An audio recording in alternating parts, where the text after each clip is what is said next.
In this video, we will discuss about some of the essential trace elements. So first we will learn about what are essential trace elements.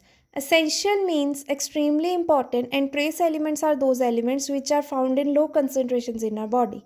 So essential trace elements are those elements which are needed in our body in low concentrations.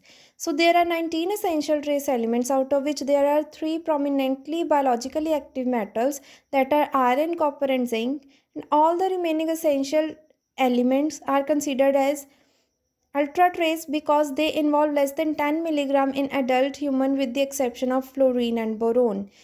19 total essential trace elements ਨੇ, ਜਿਨ੍ਹਾਂ ਵਿੱਚੋਂ 3 prominently biologically active metals ਨੇ, that are iron, copper and zinc, ਤੇ ਜਿਹੜੀ ਬਾਕੀਆਂ trace elements ਬਚੀਆਂ ਨੇ ਉਹਨਾਂ ਨੂੰ ultra trace elements ਕਿਹਾ ਜਾਂਦਾ ਹੈ, with the exception of fluorine and boron, ਕਿਉਂਕਿ ਉਹਨਾਂ ਦੀ ਜਿਹੜੀ ਅਮਾਊਂਟ ਹੈ ਸਾਡੀ ਬੋਡੀ ਦੇ ਵਿੱਚ 10 ਮਿਲੀਗ੍ਰਾਮ ਦੇ ਨਾਲੋਂ ਵੀ ਘੱਟ ਪਾਈ ਜਾਂਦੀ ਹੈ.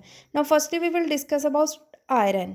Iron, among the trace element, iron is one of the metals found in greatest abundance in biological systems in the form of porphyrin complexes or hemes such as hemoglobin and myoglobin.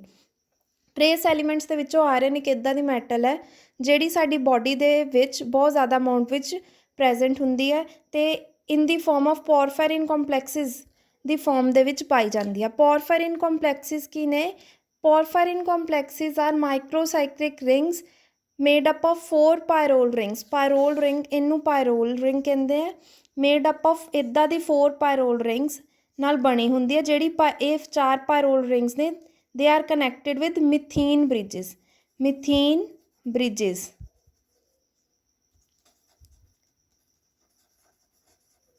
ਇਹਦੀ structure ਦੇਖਦੇ ਆਪਾਂ. 4 pyrrole rings ਨੇ. ਪਹਿਲਾਂ ਆਪਾਂ nitrogen ਬਣਾ ਲੈਂਦੇ ਹਾਂ 4 pyrrole rings ਦਾ.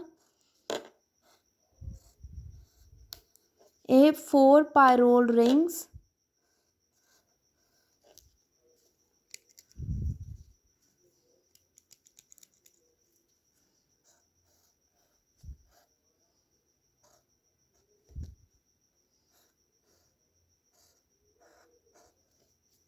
ਇਹ with the help of methine bridges ਇੱਕ ਦੂਜੇ ਨਾਲ ਕਨੈਕਟ ਹੁੰਦੇ ਨੇ. ਪਾਇਰੋਲ ਦੇ ਵਿੱਚ ਜਿੱਦਾਂ ਮੈਂ ਦੱਸਿਆ ਅਲਟਰਨੇਟ ਡਬਲ ਸਿੰਗਲ ਬੌਂਡ ਹੈ. ਇੱਦਾਂ ਹੀ ਹੁਣ ਮਿਥੀਨ ਬਣੇਗਾ. ਇਹ ਇੱਕ ਮਿਥੀਨ ਬ੍ਰਿਜ ਹੋ ਗਿਆ ਪੂਰਾ, ਠੀਕ ਹੈ. ਇਹ ਡਬਲ, ਹੁਣ ਆਪਾਂ ਅਲਟਰਨੇਟ ਡਬਲ ਸਿੰਗਲ ਬੌਂਡ ਲਗਾਵਾਂਗੇ.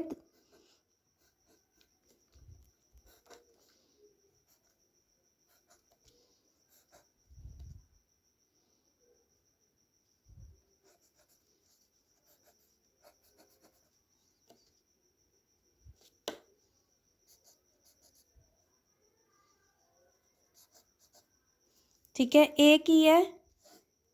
ਪੋਰਫਾਇਰਿਨ ਰਿੰਗ.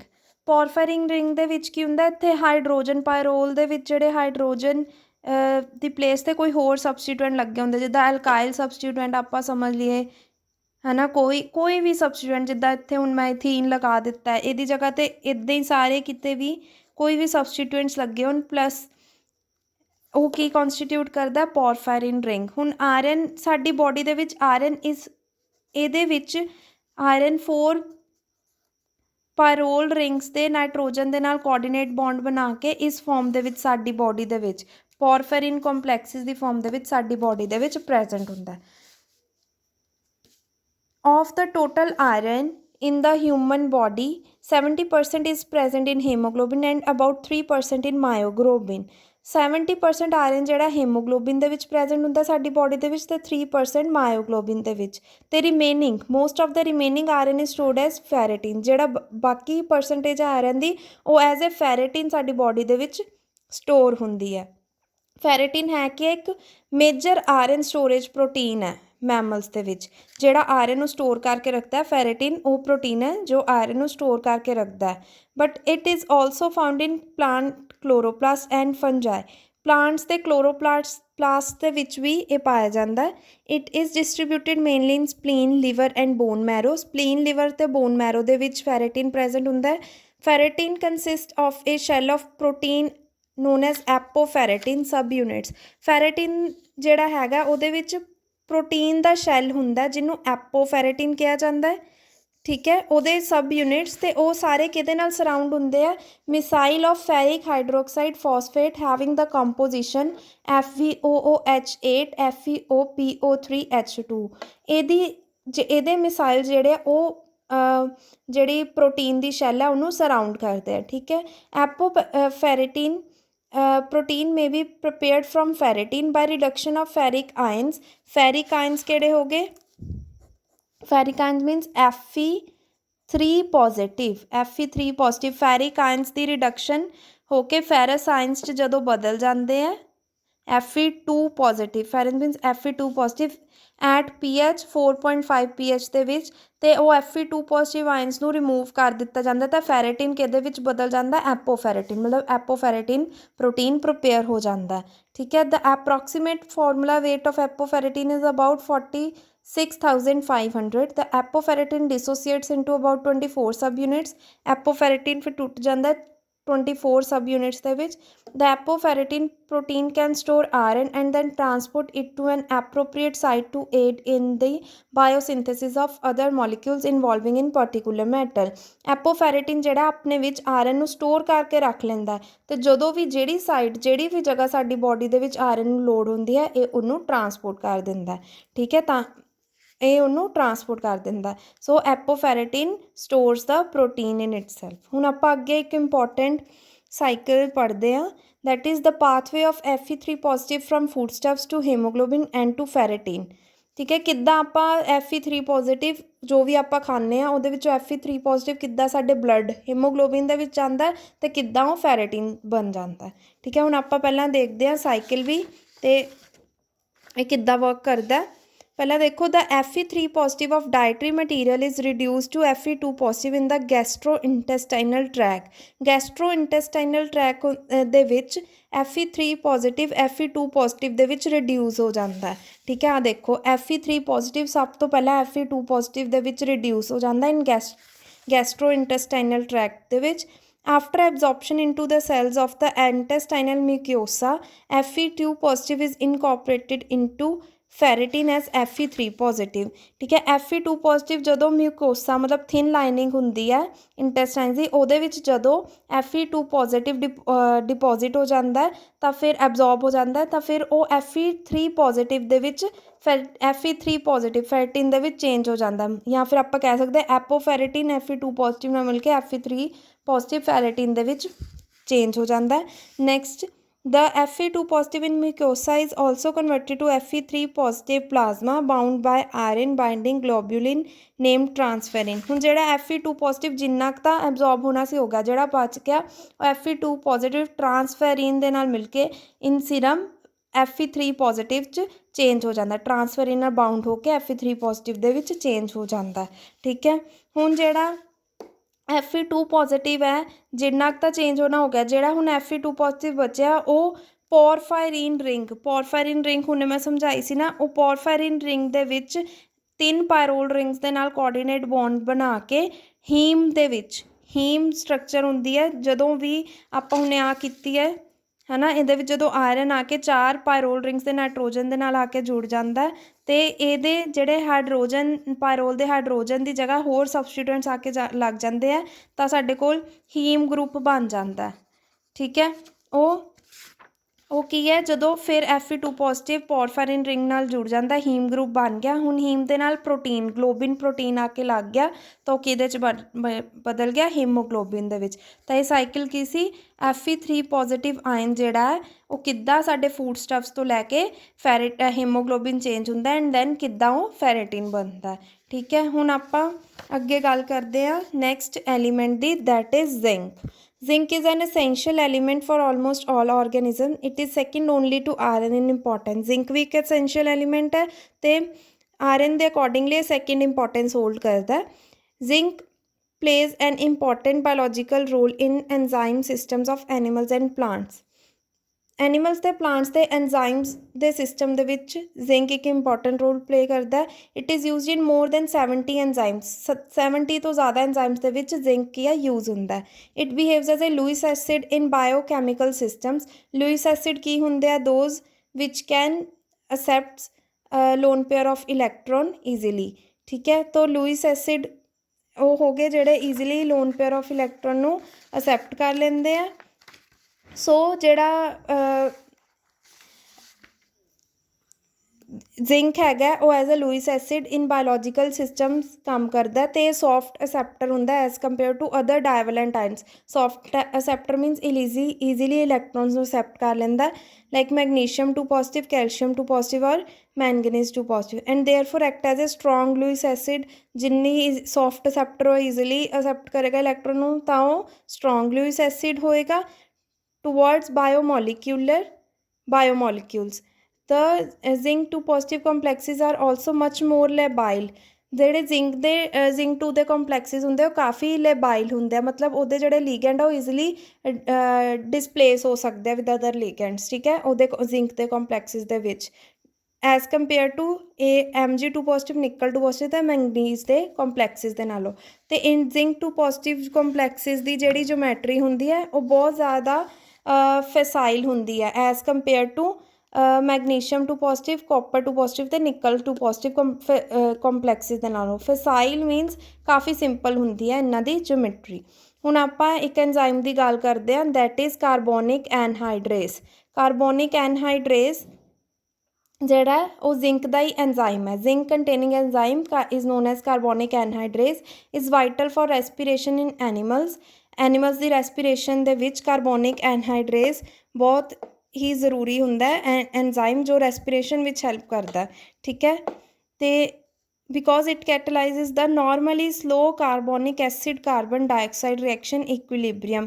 ਕਿਉਂ ਇੰਪੋਰਟੈਂਟ ਹੁੰਦਾ? ਕਿਉਂਕਿ ਜਿਹੜੀ ਸਾਡੀ ਰੈਸਪੀਰੇਸ਼ਨ ਵਿੱਚ ਰੈਸਪੀਰੇਟਰੀ ਸਿਸਟਮ ਦੇ ਵਿੱਚ ਇੱਕ ਰਿਐਕਸ਼ਨ ਹੁੰਦੀ ਹੈ ਜਿਹਦੇ ਵਿੱਚ ਕਾਰਬੋਨਿਕ ਐਸਿਡ ਬਣਦਾ, ਇਹ ਸਲੋ ਅਕਰਿੰਗ ਪ੍ਰੋਸੈਸ ਹੁੰਦਾ, ਪਰ ਜਿਹੜਾ ਜ਼ਿੰਕ ਹੈਗਾ ਉਹ ਮਤਲਬ ਇਹ ਐਨਜ਼ਾਈਮ ਹੈ ਜ਼ਿੰਕ ਕੰਟੇਨਿੰਗ ਐਨਜ਼ਾਈਮ ਕਾਰਬੋਨਿਕ ਐਨਹਾਈਡਰੇਸ, ਇਹ ਇਸ ਰਿਐਕਸ਼ਨ ਨੂੰ ਕੈਟਾਲਾਈਜ਼ ਮਤਲਬ ਫਾਸਟ ਕਰ ਦਿੰਦਾ, ਠੀਕ ਹੈ। ਅਤੇ ਇਹ ਰਿਐਕਸ਼ਨ ਆਪਾਂ ਦੇਖਦੇ ਹਾਂ ਕਿਹੜੀ ਹੈ, carbon dioxide plus water molecule in the presence of carbonic anhydrase ਕੀ ਬਣ ਜਾਂਦਾ ਹੈ, ਕਾਰਬੋਨਿਕ ਐਸਿਡ, ਠੀਕ ਹੈ। ਹੁਣ ਇਹ ਆਪਾਂ ਐਨਜ਼ਾਈਮ ਦੀ ਸਟਰਕਚਰ ਦੇਖਦੇ ਹਾਂ ਕਾਰਬੋਨਿਕ ਐਨਹਾਈਡਰੇਸ ਦੀ। ਇਹਦੇ ਵਿੱਚ ਕੀ ਹੈ, the enzyme has 1 atom of zinc per molecule. ਇੱਕ ਜ਼ਿੰਕ ਐਟਮ ਹੁੰਦਾ ਇਸ ਕਾਰਬੋਨਿਕ ਐਨਹਾਈਡਰੇਸ ਐਨਜ਼ਾਈਮ ਦੇ ਵਿੱਚ, ਪਰ ਮੋਲੀਕਿਊਲ 'ਚ ਇੱਕ ਜ਼ਿੰਕ ਐਟਮ ਹੁੰਦਾ, ਠੀਕ ਹੈ। ਅਤੇ ਇਸ ਪੂਰੇ ਦਾ ਐਨਜ਼ਾਈਮ ਦਾ ਮੋਲੀਕੂਲਰ ਵੇਟ ਕੀ ਹੁੰਦਾ 30,000। It has a common 4 coordinated environment around zinc 2 positive in which 3 of the ligands are imidazole nitrogen of 3 histidines। 3 imidazole nitrogen of histidines, ਇਹ imidazole ਰਿੰਗ ਹੈ ਨਾਲ ਹਿਸਟੇਡਾਈਨ ਜੁੜਿਆ ਹੋਇਆ ਪ੍ਰੋਟੀਨ, ਇਹਨੂੰ ਕੀ ਕਹਿੰਦੇ ਆ, imidazole nitrogen of histidine। ਇਹ 3 ਲੱਗੇ ਹੋਏ ਜ਼ਿੰਕ ਦੇ ਨਾਲ, ਪਲੱਸ ਇੱਕ ਜਿਹੜਾ 4th ਇਹਦੇ ਨਾਲ ਲੀਗੈਂਡ ਲੱਗਾ ਦੈਟ ਇਜ਼ ਵਾਟਰ ਮੋਲੀਕਿਊਲ ਔਰ ਹਾਈਡਰੋਕਸਾਈਡ ਆਇਨ, ਠੀਕ ਹੈ। ਇਹ ਹੁਣ ਕਿਹਦੀ ਸਟਰਕਚਰ ਹੋ ਗਈ, ਕਾਰਬੋਨਿਕ ਐਨਹਾਈਡਰੇਸ ਦੀ, ਠੀਕ ਹੈ। ਇਹਨੂੰ ਆਪਾਂ ਸਿੰਪਲੀਫਾਈਡ ਸਟਰਕਚਰ ਇਹਦੀ ਆ ਵੀ ਹੋ ਸਕਦੀ ਹੈ, ਜ਼ਿੰਕ ਦੇ ਨਾਲ 2 ਹਿਸਟੇਡਾਈਨ ਅਤੇ ਇੱਧਰ ਮਤਲਬ 3 ligands that are histidines and 1 is water molecule. So this is all about carbonic anhydrase structure. ਹੁਣ ਨੈਕਸਟ ਆਪਾਂ ਗੱਲ ਕਰਾਂਗੇ next enzyme ਦੀ, that is carboxypeptidase। Carboxypeptidase is also a zinc containing enzyme having 300 amino acid residue including 3 methanol residue। It is present in pancreatic juice and is primarily involved in the digestion of protein of animals and protein metabolism in plants and animals। Carboxypeptidase ਵੀ zinc containing enzyme ਹੈ, ਠੀਕ ਹੈ, ਅਤੇ ਸਾਡੇ ਪੈਨਕ੍ਰੀਆਟਿਕ juice ਦੇ ਵਿੱਚ present ਹੁੰਦਾ ਅਤੇ ਮੇਨਲੀ ਇਹ ਇਨਵੋਲਵ ਕਿਹਦੇ ਵਿੱਚ ਹੁੰਦਾ, ਡਾਈਜੈਸ਼ਨ ਆਫ ਪ੍ਰੋਟੀਨਸ ਦੇ ਵਿੱਚ ਹੀ ਹੈਲਪ ਕਰਦਾ ਇਹ ਐਨਜ਼ਾਈਮ ਕਾਰਬੋਕਸੀਪੈਪਟਾਈਡੇਜ਼। ਹੁਣੇ ਆਪਾਂ ਪੜ੍ਹਿਆ ਸੀ ਕਾਰਬੋਕਸੀ ਐਨਹਾਈਡਰੇਜ਼ ਔਰ ਰੈਸਪੀਰੇਸ਼ਨ 'ਚ ਹੈਲਪ ਕਰਦਾ, ਅਤੇ carboxypeptidase in metabolism of proteins and in digestion of proteins ਦੇ ਵਿੱਚ ਹੈਲਪ ਕਰਦਾ। Its function is to catalyze the hydrolysis of peptide bonds. Peptide bonds ਕਿਹੜੇ ਬੌਂਡਸ ਹੁੰਦੇ ਆ, ਪੈਪਟਾਈਡ ਬੌਂਡਸ ਲਿੰਕੇਜ ਹੁੰਦੀ ਹੈ NH ਡਬਲ ਬੌਂਡ O, ਇਹਨੂੰ ਕਹਿੰਦੇ ਆ peptide bond. This is peptide bond. ਹੁਣ ਆਪਾਂ ਇਹਦਾ ਪੜ੍ਹਦੇ ਹਾਂ ਅੱਗੇ। ਇਹ ਜਿਹੜਾ ਕਾਰਬੋਕਸੀਪੈਪਟਾਈਡੇਜ਼ ਐਨਜ਼ਾਈਮ ਹੈ ਇਹ ਪੈਪਟਾਈਡ ਬੌਂਡ ਨੂੰ ਹਾਈਡਰੋਲਾਈਜ਼ ਕਰ ਦਿੰਦਾ ਹੈ। Its activity is directly specially toward carboxyl terminal peptide bonds. ਹੁਣ ਆਪਾਂ ਪਹਿਲਾਂ ਦੇਖਦੇ ਹਾਂ ਪੈਪਟਾਈਡ ਬੌਂਡਸ ਬਣਦੇ ਕਿੱਦਾਂ। ਠੀਕ ਹੈ, ਆਪਾਂ 2-3 ਅਮੀਨੋ ਐਸਿਡਸ ਜੋੜਦੇ ਹਾਂ।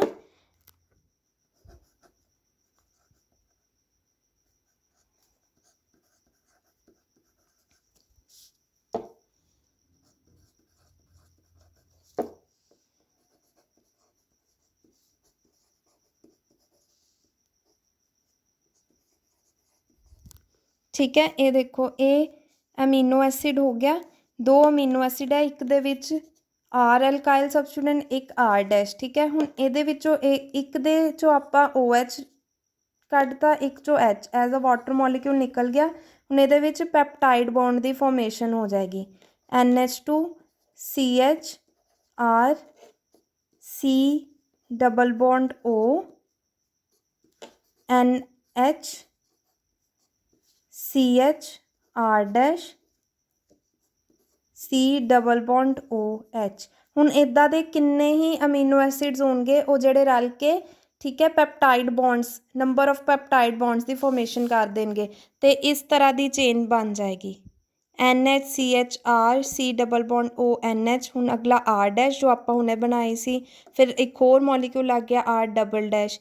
ਇੱਦਾਂ ਦੀ ਚੇਨ ਬਣ ਗਈ, ਇਹ ਪ੍ਰੋਟੀਨ ਚੇਨ ਹੀ ਹੁੰਦੀ ਹੈ, ਇਹ ਬਣ ਗਈ ਹੈ ਨਾ। ਹੁਣ ਇਹ ਬਿਗ ਪ੍ਰੋਟੀਨ ਚੇਨ ਹੈ। ਹੁਣ ਇਹ ਜਿਹੜਾ ਕਾਰਬੋਕਸੀ ਪੈਪਟਾਈਡੇਜ਼ ਕੀ ਹੈ, ਇਸ ਚੇਨ ਨੂੰ ਤੋੜ ਕੇ ਸਮੋਲਰ ਪ੍ਰੋਟੀਨ ਵਿੱਚ ਕਨਵਰਟ ਕਰ ਦਿੰਦਾ ਅਤੇ ਉਹ ਸਮੋਲਰ ਪ੍ਰੋਟੀਨ ਸਾਡੀ ਬੋਡੀ ਨੂੰ ਈਜ਼ਲੀ ਆਪਾਂ ਉਹ ਪ੍ਰੋਟੀਨ ਜਿਹੜਾ ਉਹ ਬੋਡੀ ਡਾਇਜੈਸਟ ਕਰ ਪਾਉਂਦੀ ਹੈ। ਲਾਰਜਰ ਪ੍ਰੋਟੀਨ ਨੂੰ ਡਾਇਜੈਸਟ ਕਰਨਾ ਡਿਫੀਕਲਟ ਹੁੰਦਾ ਤਾਂ ਕਾਰਬੋਕਸੀ ਪੈਪਟਾਈਡੇਜ਼ ਇਹ ਪ੍ਰੋਟੀਨ ਨੂੰ ਤੋੜ ਦਿੰਦਾ ਸਮੋਲਰ ਪ੍ਰੋਟੀਨਸ ਦੇ ਵਿੱਚ। ਠੀਕ ਹੈ, ਅਤੇ ਫਿਰ ਉਹ ਜਿਹੜਾ ਪ੍ਰੋਟੀਨ ਆ ਉਹ ਈਜ਼ਲੀ ਬੋਡੀ ਡਾਇਜੈਸਟ ਕਰ ਸਕਦੀ ਹੈ।